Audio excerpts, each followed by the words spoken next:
మొక్క నీకు చెబుతుంది ఎదిగిన కొద్దీ ఒదగవని అర్థమందులో ఉంది.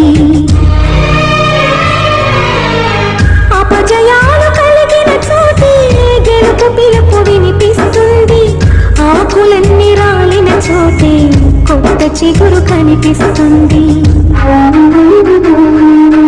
మౌనంగానే ఎదగమని మొక్క నీకు చెబుతుంది ఎదిగిన కొద్దీ ఒదగవని అర్థమందులో ఉంది.